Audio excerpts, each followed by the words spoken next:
compatibility complex, in abbreviation in short, MHC molecules, and antigen presentation in our immune system. And God willing, next session after at 1:30 p.m. we'll talk about innate immunity and inflammation. Let's back to MHC molecules, and our goal of this class is knowing about MHC molecules and their role in our immune system, antigen presenting cells, the association between MHC molecules and also antigen presenting cells, and finally we want to compare with MHC molecule as initiator of immune response. In the other word, how MHC molecules are capable of initiating adaptive immune response. At the beginning of this class, I'd like to start with telling the story about MHC molecules discovery. And as you know, MHC molecules in mice are called H2 complex or H2 molecules. These molecules were known from early days of transplantation when the skin of one strain in mice, skin from one strain, was transplanted to the strain, another strain B, and these strains were genetically non-identical. And so after a while, this graft was rejected. On the contrary, when researchers grafted a skin from one strain, like strain A, to another strain, was genetically identical to a strain A. For example, identical twins. Okay. So interestingly, this graft was accepted and was not rejected. And so after a while, it continues. The other researchers, like George and his colleagues, create some mice, chymogenic mice. They were completely identical at all loci except one locus on chromosome 17. And this difference, after a while, led to graft rejection, allograft rejection. And because these molecules, these locus on chromosome 17, led to graft rejection and determine compatibility of allograft transplantation between different strains. So this molecule was called MHC molecule, or major histocompatibility molecules. And it continues. In 1952, Dr. Dosset, as a doctor and researcher, scientist, observed in the individual had received several blood transfusions.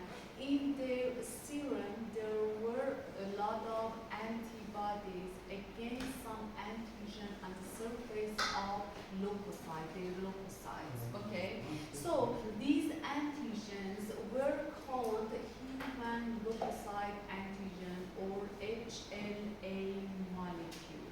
HLA molecules and HLA nomenclature refers to MHC complex. Okay, so we can say MHC complex in mice are called H2 complex or molecules, and in human are called HLA complex or molecules. HLA means MHC in human. And what about the association between MHC molecules and allograft rejection? I told you these molecules were discovered as a result of allograft rejection. And how these molecules, these HLA molecules, are able to reject or accept the allograft. Before I answer this question, I want to tell you about allograft rejection.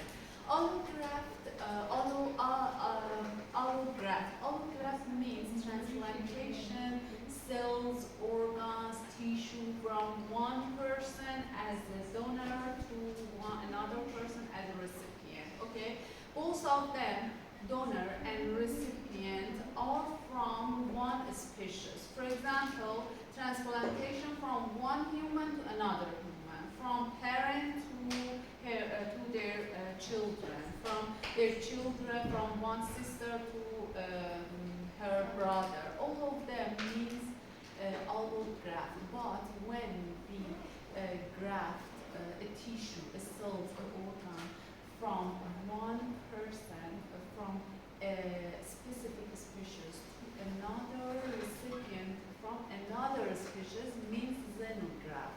Okay, and our subject of this class is talking about allograft transplantation between humans and how HLA molecules determine a graft is rejected or is accepted. And because the MHC molecules are in charge of presenting antigens to lymphocyte T cells, so these cells, every pathogens enter to our body after processing by innate immune cells. These pathogens, these antigens, through MHC molecules on the surface of innate immune cells, are presented to specific lymphocyte T cells and activate lymphocyte T cells. So imagine after transplantation, because there are some alloantigens because entering or transplantation of some foreign tissue from another person, there are a lot of alloantigens, foreign antigen in our body. So these MHC molecules in donor on the surface of innate immune cells in donor start presenting antigens, foreign antigens to lymphocyte T cells, and so lead to allograft rejection. So if we need to prevent allograft rejection, we need to HLA typing test. HLA typing test determine this donor and this recipient are matched together, okay, or no. And it's another topic we need to explain about in detail. And what about MHC molecule in human? We have different type of MHC molecule in human. I told you MHC locus are located on chromosome 17 in mice, okay? But in human, MHC locus are located on chromosome 6, and we have 3 classes of MHC. MHC1, MHC2, MHC3. MHC3 molecules also are called as MHC molecules, but they aren't MHC molecule in reality because they are located between MHC1 locus and MHC2 locus. So they are classified as MHC3 complex of in our body, in our immunity, but they are complement protein, they are heat shock protein like HSP7, some cytokines. These genes are not MHC, but only they are located between 2 MHC locus, 1 and 2, so they are called MHC3 molecules. And what about MHC1 class? HLA-A, HLA-B, HLA-C, and MHC2 molecule, HLA-DP, DQ, and DR. These HLA are important, guys. And they are classical subtype of MHC1 and MHC, and we have a lot of non-classical subtype for MHC1 and MHC2, and each of them has a specific role and really important. But our goal of this class is talking about MHC classical MHC in our immune system. And what about the inheritance of gene inheritance of MHC molecule? You know, we have different genes, okay, and every gene in our body has two different versions or has two allele.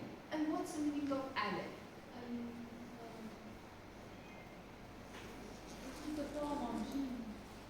Bravo. The allele is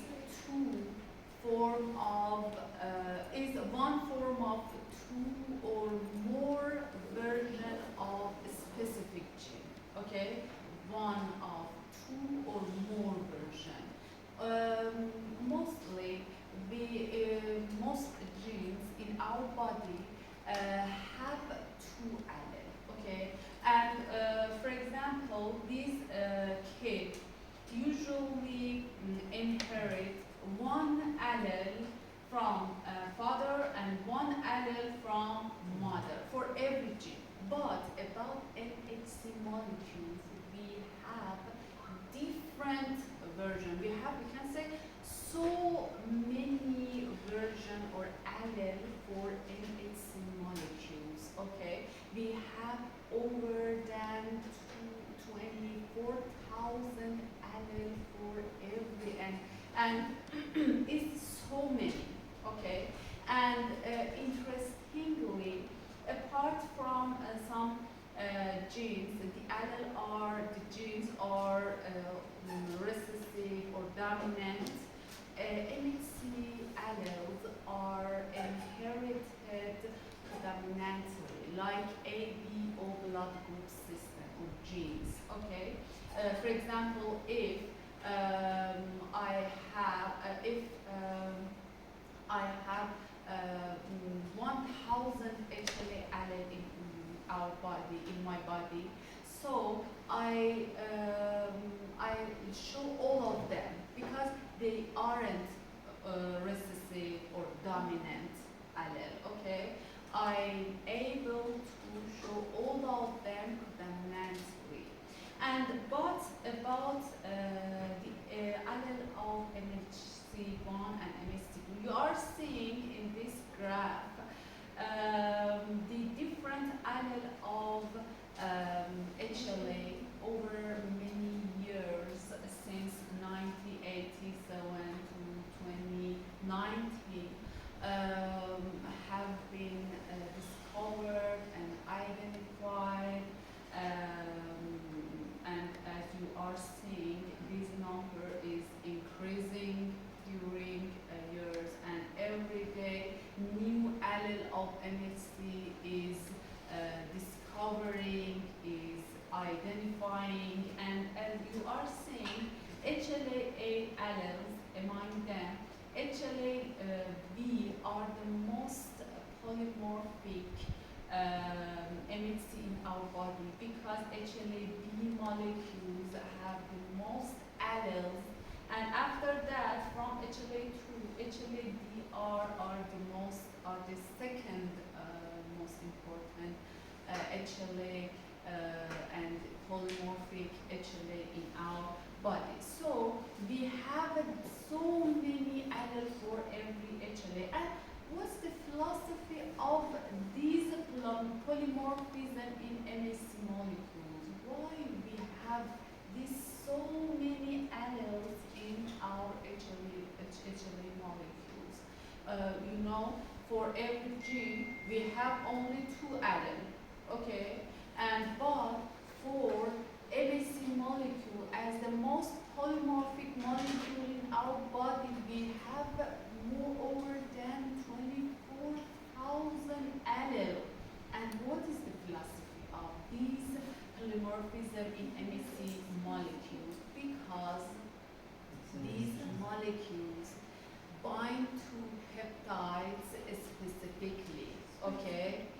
And so I told you, I mentioned this molecule is responsible for presenting antigen to lymphocyte T cells.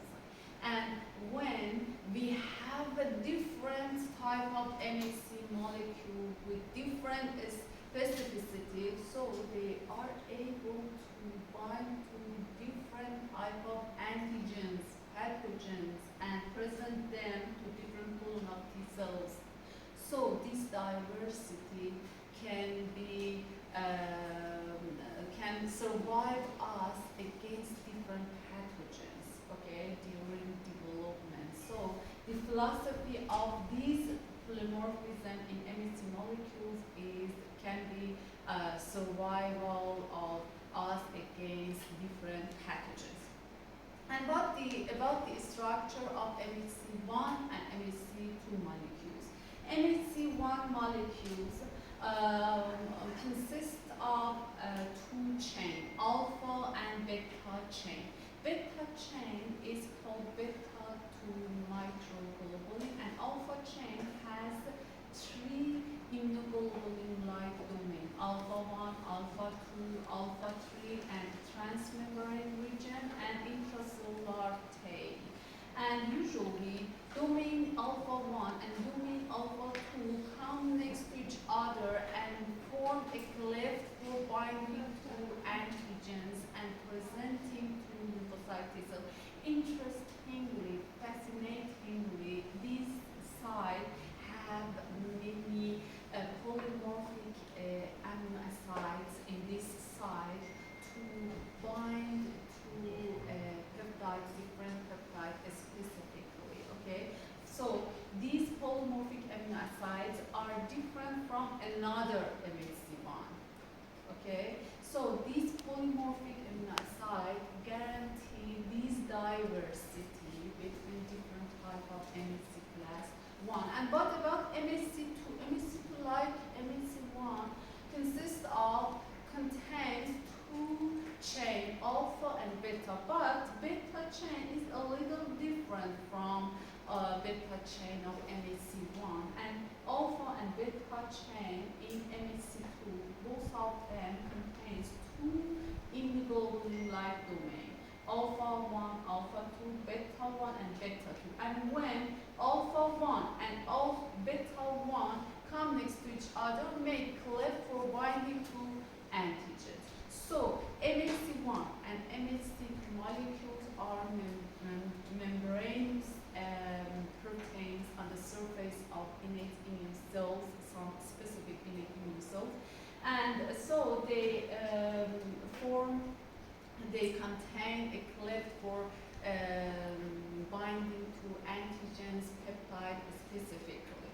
And about similarities of MHC molecules, and I told you overall the three-dimensional structure of MHC1 and 2 is similar. For example, they have some immunoglobulin-like domain, they form a cleft for binding to antigens, they have transmembrane region, and I told you they have intracellular tail, and also both of them have some polymorphic amino acid in their cleft, in the floor and wall of their cleft. Imagine this is a cleft and this is wall, and my palm is a floor of cleft, okay? And so these amino acids are located in the wall and in the cleft of, in the floor of cleft, and after binding antigens, they present them in lymphocyte T cells. And also, apart from some polymorphic amino acid in this cleft, there are some non-polymorphic and some conserved amino acid in this cleft, and these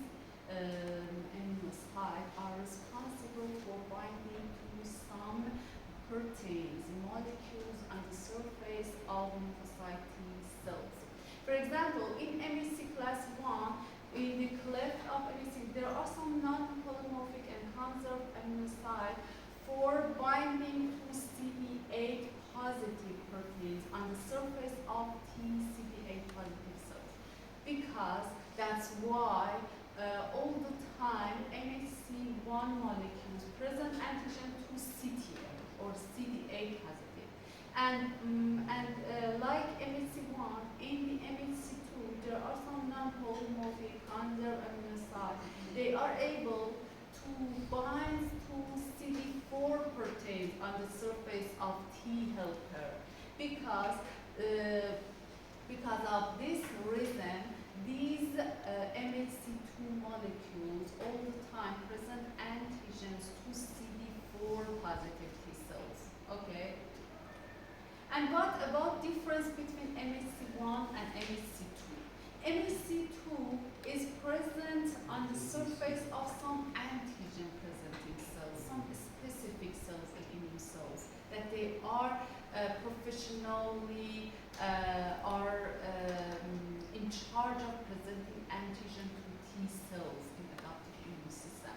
But MHC1 molecules are presented, are expressed on the surface of all nucleated cells in our body. So our red blood cells, because don't have any nucleus, they aren't able to express MHC1 molecule. And the other difference is about size of peptides bind to MHC1 and MHC2. Usually peptides with 8 to 11 amino acid bind to MHC1, and the peptides are able to bind to MHC2 are larger, okay, between 10 to 30 amino acid. And I told you MHC1 present antigen to CD8 T cells, but MHC2 present antigen to CD4 T cells. And what about the features of some antigens are present to lymphocyte T cells? Lymphocyte T cells only are able to receive signal from peptide antigen. In other words, I can say only peptide antigens are presented to lymphocyte T cells, and T cells recognize peptide antigens. But these peptide antigens must be displayed by MHC molecule. This means MHC restriction. What's the meaning of MHC restriction? MHC restriction means lymphocyte T cells recognize antigen, peptide antigen, in presence of MHC molecules. So MHC peptide complex are recognized by lymphocyte T cells and lead to activation of lymphocyte T cells. During development of lymphocyte T cells in our thymus gland, these lymphocyte precursor of lymphocyte T cells is thymocyte. These thymocytes, during development in thymus, learn to recognize antipeptide or antigens in presence of MHC.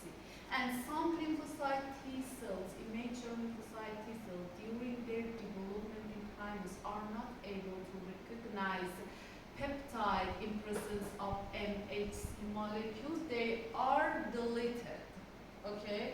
And only some of lymphocyte T cells are developed. They are able to recognize peptide in presence of or are presented with MHC. Okay, this means MHC restriction during development. All of T cells have learned to recognize peptides in presence of MHC. So means MHC restriction. And I told you peptide antigens usually are presented to lymphocyte T cells with MHC molecules. And we have more than 10 to the power 9 or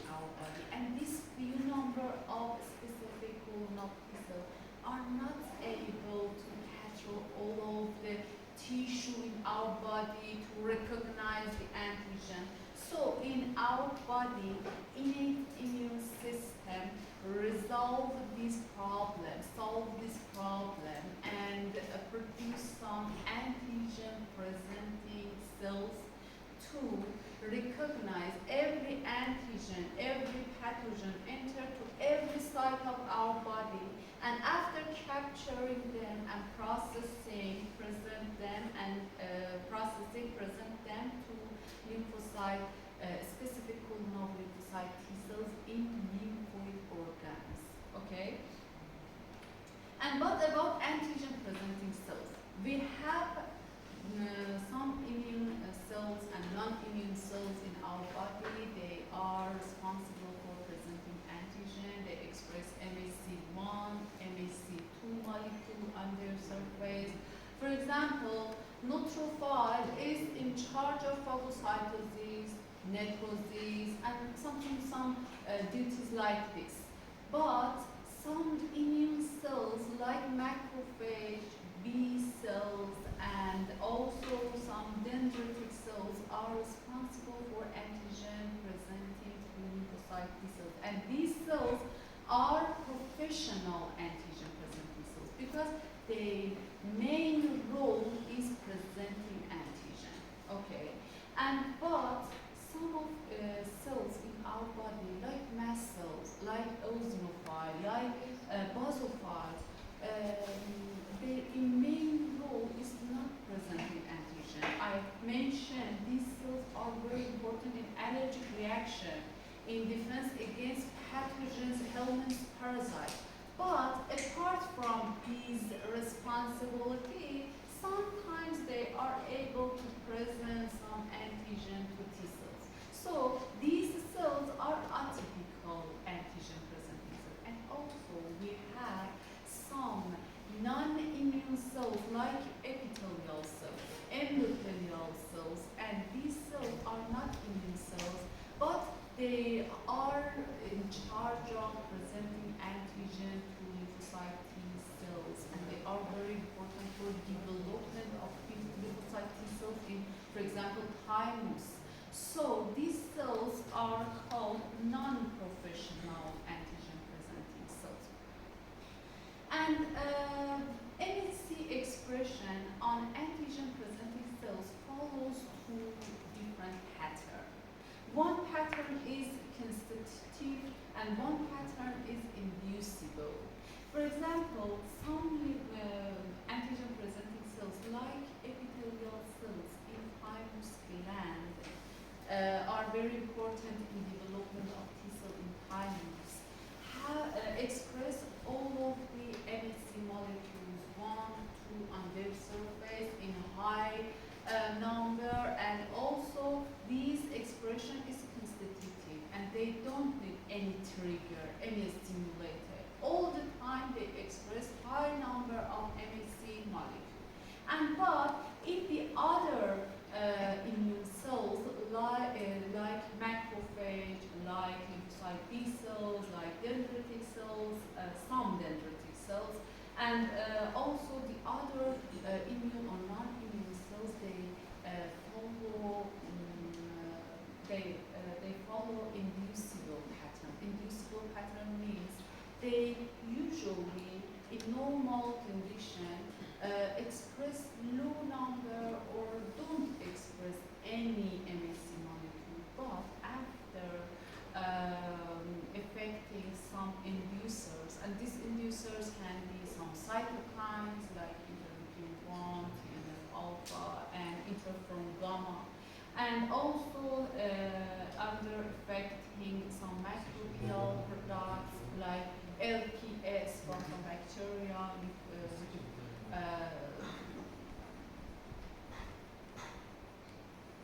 I know you are tired, but I have to teach you because we don't have enough time. Excuse me. I just asked about the slides. I just asked about the slides. About the slides? Yeah. My slide is... No, I'm saying about the file. Okay. Yes. And what about inducers? Okay.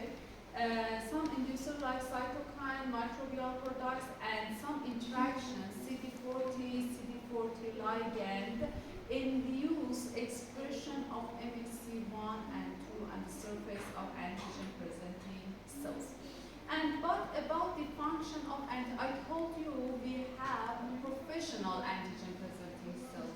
Dendritic cells, macrophage, and B cells are the professional antigen cells, presenting cells, and the main important antigen-presenting cells. And but among them, dendritic cell is most important antigen-presenting cell because these cells present antigens to naive T cells. Naive T cells means these T cells have not been exposure to any antigens before. Okay, and so these cells, antigen-presenting cells, present antigen to T cells, T naive T cells, and turn them to T effector cells. And these effector cells immigrate from lymphoid organs to the infection sites or injury site, and in the infection site or injury site, these antigen-presenting cells like macrophage and B cells present antigen again to these effector T cells, and these effector T cells are activated and start releasing cytokine, start cytotoxic effect on target cells. So, you know, different pathogens enter to our body through different pathways, through skin, gastrointestinal, through respiratory tract, and after entering to our tissues, these cytokines are captured by antigen-presenting cells, and they go into lymphoid organs, and in the lymphoid organ they are like lymph nodes present to antigen present to lymphocyte T cells, lymphocyte B cells, and these cells are activated and differentiate to effector T cells or plasma cells, and then these cells immigrate to infection sites and affect target cells or pathogens. And you know, scientists believe some antigen enter to tissue are called tissue-borne antigens, and usually the response against tissue-borne antigen is done in lymphoid organs like lymph node. But some antigens, pathogens, enter to our body through blood circulation. Usually these antigens go into the other lymphoid organs like spleen, such as spleen, and initiate adaptive immune response and present to the T cells, B cells, and activate them in spleen. So we have a response against tissue-borne antigen in lymphoid organs and against blood-borne antigen in spleen. And what about MHC2 molecule? I told you MHC2 molecule are expressed on the surface of antigen-presenting cells. After entering pathogen, this pathogen enter to the cytosol of these phagocytes like macrophage, and they merge to a lysosome and form phagolysosome, and because of some reason I mentioned in the previous session, these antigens are degraded, are processed, and in this case, in this condition, MHC molecule type 2 are loaded by these peptides, this specific peptide, and so expressed on the surface of phagocyte and present antigen to CD4 positive T cells. And these CD4 positive T cells or T helper, after recognizing MHC peptide complex, is not activated. Why? Because need more signal for activation. Another signal is caused by CD28 co-stimulatory molecule after binding to B7 on the surface of APC or antigen presenting cells, these cells now are activated and start producing interleukin 2, and interleukin 2 autocrine effect will occur, and these cells start proliferation. And so how these lymphocyte T cells act, usually these cells express some ligand like CD40 ligand on their surface. These ligand bind to CD40 receptor on the surface of phagocyte, and this signal lead to activation of macrophage or phagocyte and enhance the phagocytosis power activity of these antigen presenting cells, and also produce interferon gamma and affect these cells and enhance antimicrobial activity of these cells. And also T helper produce the other cytokines, help lymphocyte B cells to produce different class of antibodies. And what about the MHC1 molecule and intracellular antigen? You know, extracellular antigen, extracellular bacteria, fungi usually are presented through MHC2 pathway to CD4.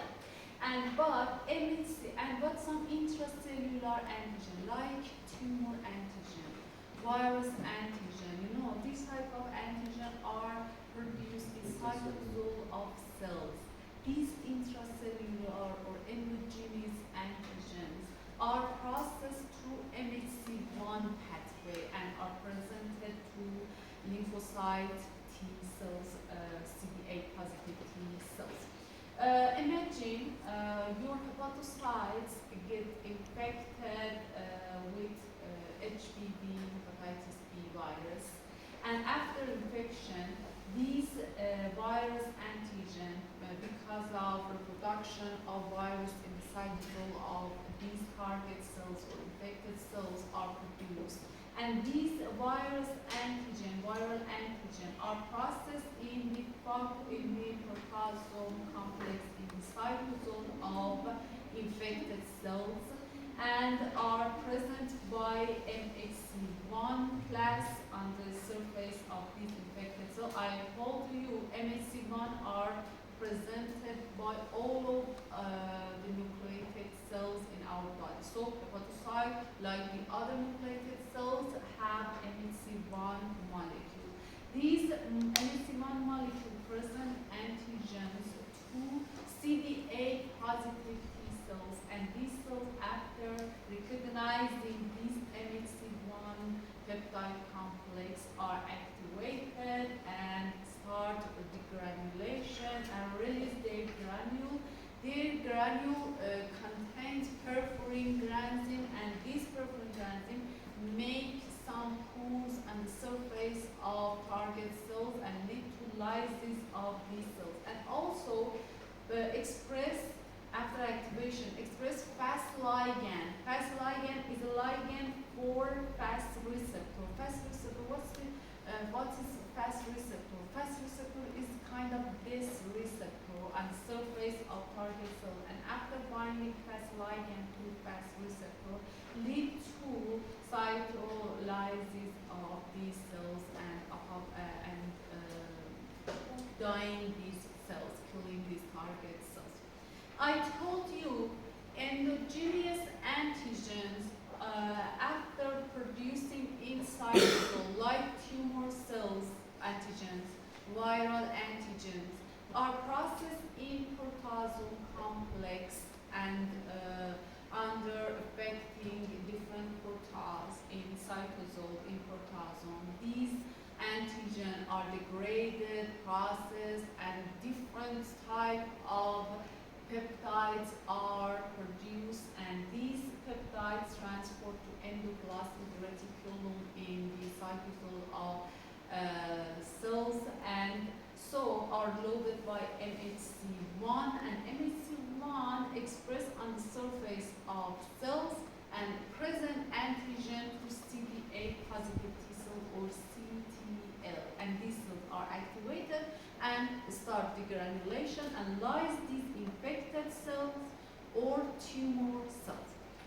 And also, I told you when the antigen is extracellular antigen, extracellular or exogenous bacteria, this antigen enter to cytosol like phagosome, endosome, and these phagosome merge to lysosome and form phagolysosome, and after degradation, processing, are loaded on the surface of, on the cleft of MHC2 and expressed on the surface of cells and present to CD4 positive T cells.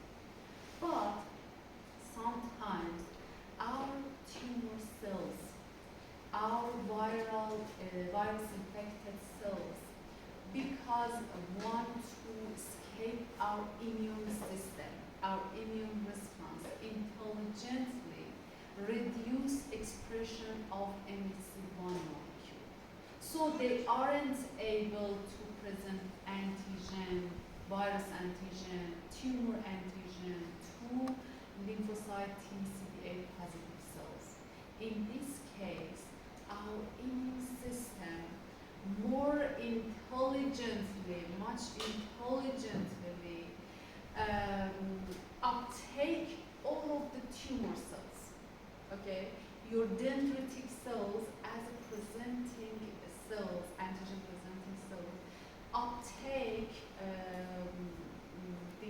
all of the tumor cells, all of the infected virus infected cells, and enter them through MHC2 pathway, and they enter to cytosol as a phagosome because they uptake them and enter as a phagosome, dendritic cells. And these antigens, these cells, after processing, present on the surface of dendritic cells through MHC2 to CD4 positive T cells, because these antigens were in endogenous antigens or intracellular antigen, but they process through MHC2 pathway. These called cross presentation.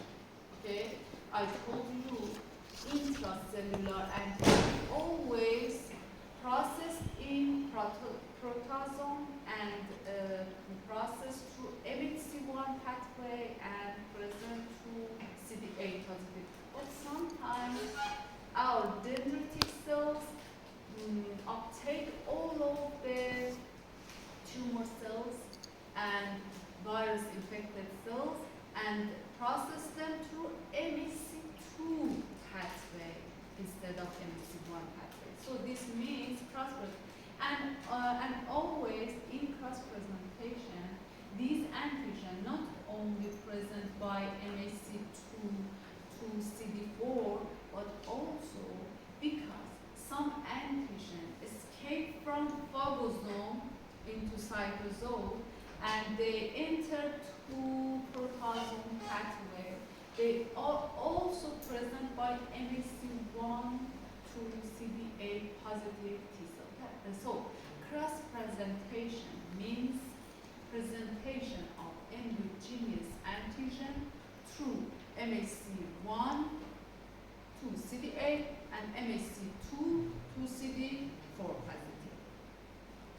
And but about, I think it's the final slide, no, 2 slide is left. And but about immunodominant peptides. You know, after processing a pathogen in MHC2 pathway or in MHC1 pathway, a large number of peptides, different peptides are produced. All of the peptides able to make responses. All of the peptides are able to make immune response. When one pathogen is pathway, MS1 pathway in proteasome or MS2 pathway in phagolysosome. It's not important, not matter. Okay. When one pathogen is processed, there are a large number of different peptides in our body, in our cells. Okay. My question is, all of these peptides are capable of stimulating immune system, are capable of presenting to T cells and activation of lymphocyte T cells. Explain more.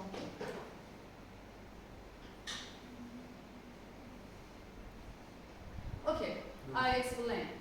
You know, when different type of antigens are produced in our body in antigen-presenting cells, only some specific peptides or proteins that they are specific for MHC molecules, for cleft of MHC molecules, and they are able to bind to these cleft specifically and with high affinity.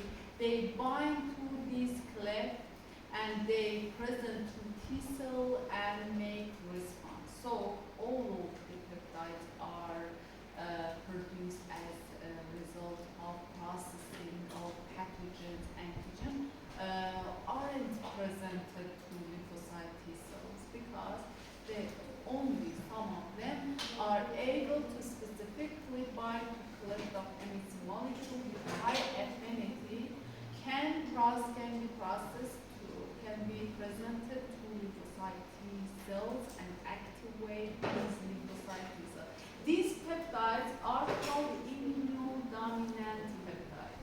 These type of peptides are used in vaccination, in manufacturing vaccines. Subunit vaccine are based on protein, are based on peptides. Okay, for researchers, scientists, when you wanna manufacture some vaccine against some pathogens, at first with some new technologies like bioinformatics or some experiments try to find immunodominant peptides, and after that they use these sequence for vaccination, for manufacturing some subunit vaccine based on peptides or proteins. And I told you, it's final. I told you the antigens are presented to lymphocyte T cell are made of peptides. And in spite of our lymphocyte T cells are able to recognize all type of antigen, carbohydrate, lipid, nucleic acid, proteins, but lymphocyte T cells are able to recognize only the peptides are presented by MHC molecule. Okay, but some antigens, some small molecules like some metals, okay, nickels, beryllium, usually girls or boys these days are using them as jewelry. Okay, these metals like beryllium usually after entering to our body, for example, when we use them, they bond to our self-protein on our skin, okay? And after that, they modify our self-protein, change their structure, and turn them to foreign proteins. And so, these metals are able to recognize by lymphocyte T cells because they use some self-proteins, our self-protein as carrier molecules. And so they active our T cell and lead to some dermatitis or allergic reaction in our skin against some germs. And also we have some type of NKT cells. They are between innate and adaptive immune system. They have TCR surface, but this receptor have low diversity than TCR receptor on alpha beta T cells, okay? And these cells are restricted to CD1 instead of MHC1 molecule or MHC2 molecule. CD1 is a type of non-classical MHC1 or is a type of MHC1-like molecule. And just this, and but about quiz, here is answer. This quiz, we have a first question, one question, excuse me. In this quiz, I wanna answer the meaning of cross presentation. Okay, what's the meaning of cross presentation?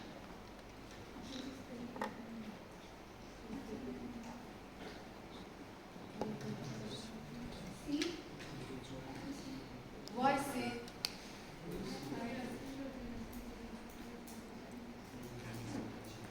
Tell me normally, please, please answer my question. Tell me, normally our endogenous antigen are presented by which type of pathway? Endogenous antigens are presented by which pathway? MHC1, okay. And you, tell me, extracellular antigen are presented by MHC2. And you, let me about cross presentation. In cross presentation, tell me, explain. MSC1 to 2 and There are two boxes CD8 and in to CD4. MSC1. They are represented to the CD. Why we have cross presentation? What's the philosophy of cross presentation? I think the first one would be, as in MSC1 reacts for intracellular, so it becomes reactive to extracellular antigens. With the reason of activation of CD8 plus. Okay, Then it will be called the cross presentation.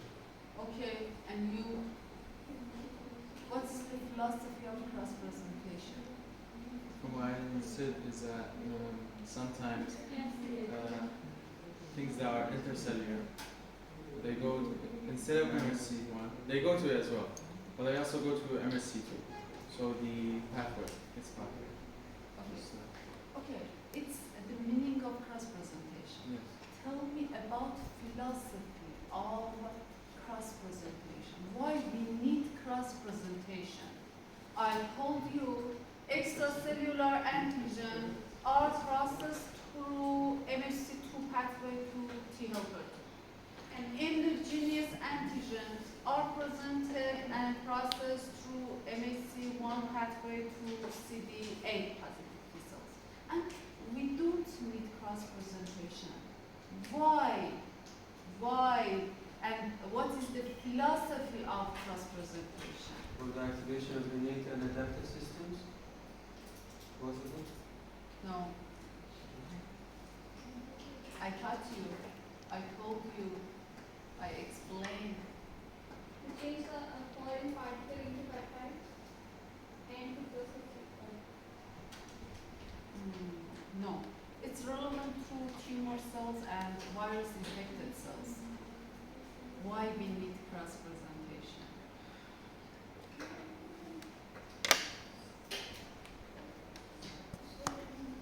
I told you when we get infected with some, tumors during virus. when we get infected to some virus or we have tumor cells in our body, these tumor cells and these virus infected cells for escaping of immune system don't express MHC1 molecule on their surface. So they aren't able to process antigen and present through MHC1 on their surface to CD8 positive. They escape, but our immune system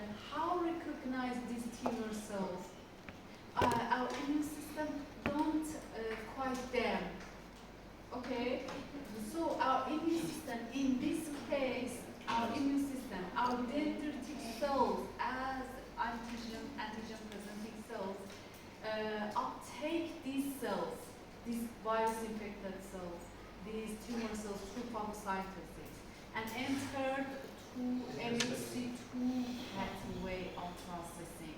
Also, I told you tumor antigens, virus antigen are intracellular, but they are entered through MHC2 pathway. Okay, on dendritic cells we have MHC1, we have MHC2 molecule. So they are presented by MHC2 to CD4 and MHC1. So cross presentation occurs in our body to recognize some tumor cells and some virus injected cells that have been escaped from immune cells by the regulation of MHC1 molecules. Okay, do you have any question? I think we're confused. If you have question, please ask me. Please explain cross presentation. It is used for those viruses which escape the phagocytosis of our body and they suppress the MHC1 pathway. So we use another pathways Okay, to get rid of. and you explain cross presentation. Yes. MSC1, with the CD8 and MSC2 with the CD4, we use it for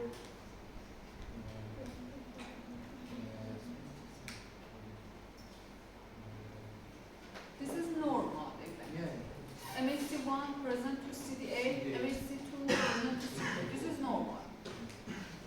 Tell me about cross presentation and why we need cross presentation. A few minutes ago I explained more. And you? MHC1 to TCD8 plus TCD4, like it's all of them communicate together. Yeah. It is you. So cancer cells, some cancer cells, and some viruses, they hide the MHC1. When they hide it, the dendritic cells, they have MHC1 and 2.